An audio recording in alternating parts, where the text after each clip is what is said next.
Today on Digging into Truth, the Gospel of Mark and the Mummy. An amazing discovery has occurred in an unusual place. Some have speculated when the Gospels were written and circulated. What has been found sheds light on this topic. Mummy masks come highly decorated to more refined and reserved in taste, but it is what researchers found inside one mummy mask that has the Christian community excited. A team of researchers made a surprising find when examining a papyrus-wrapped mummy mask. They found what they believe to be the oldest known copy of a gospel in existence. The researchers found a fragment of the Gospel of Mark that dates back to about 90 AD. Previously, the oldest surviving copies of the Bible gospel text date back to 101 to 200 AD. The text was written on a papyrus sheet that was later reused for the mummy mask. While the stereotypical image of ancient mummies involves bejeweled golden masks, that level of finery was only reserved for the wealthy. The mummy mask for the average person would have been made out of recycled material like papyrus. Let's take a moment and learn just how mummies were made. This is a mummy of a young man named Heraclides. He died in Egypt in the 1st century AD when he was about 20 years old. Mummification was developed by the ancient Egyptians to preserve the body for the afterlife. Typically, all internal organs were removed before mummification, with the exception of the heart. But in this case, the heart was removed and the lungs were left intact.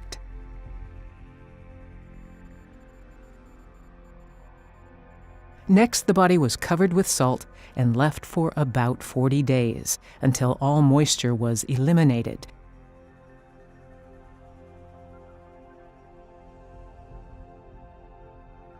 Perfumed oils and plant resins were rubbed on the body. Thick layers of resin were applied to glue the strips of linen that were wrapped around the body.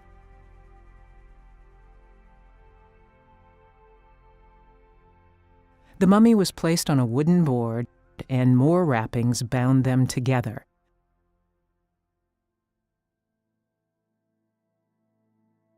A mysterious pouch, perhaps of religious significance, was placed on the chest. A mummified ibis, a wading bird with a slender, down-curved bill, was placed on the abdomen. Ibis mummies commonly served as votive offerings to the gods, but this is an unusual case of a bird being mummified with a deceased human. Long linen strips further secured the wrappings. A portrait panel of Heraclides was placed over the face. A large linen cloth was wrapped around the mummy.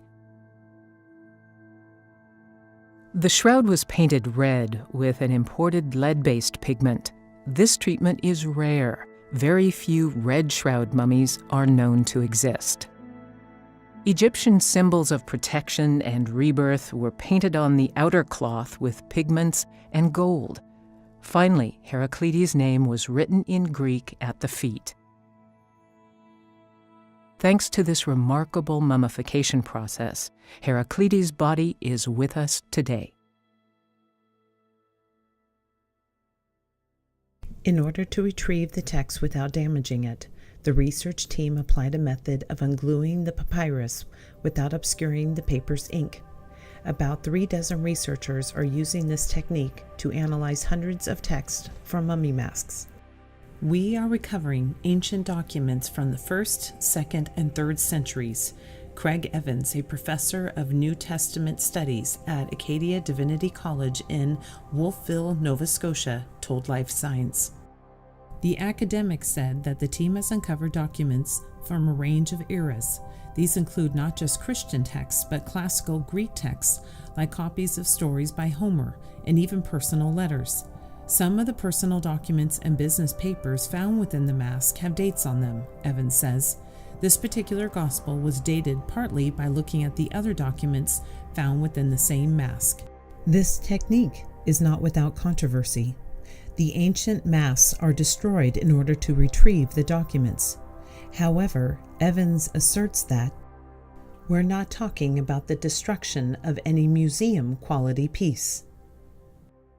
But let's take a moment and reflect on the importance of this discovery.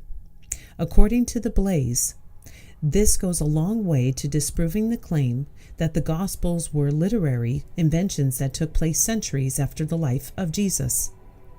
This discovery can yield valuable information about how biblical texts were copied over time. We have every reason to believe that the original writings and their earliest copies would have been in circulation for 100 years in most cases, in some cases much longer, even 200 years, he said.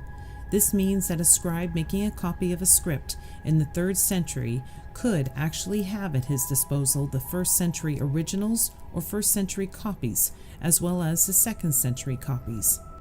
But not everyone approved. Militant atheist Bart D. Ehrman took exception on Facebook to the methods being used. This complete disregard for the sanctity of surviving antiquities is, for many, many of us, not just puzzling, but flat out distressing, Ehrman wrote. It appears that the people behind and the people doing this destruction of antiquities are all conservative evangelical Christians who care nothing about the preservation of the past. They care only about getting their paws on a small fragment of a manuscript. According to archaeologists, though, these weren't museum-quality mummy masks, and the texts inside were more valuable than the masks themselves.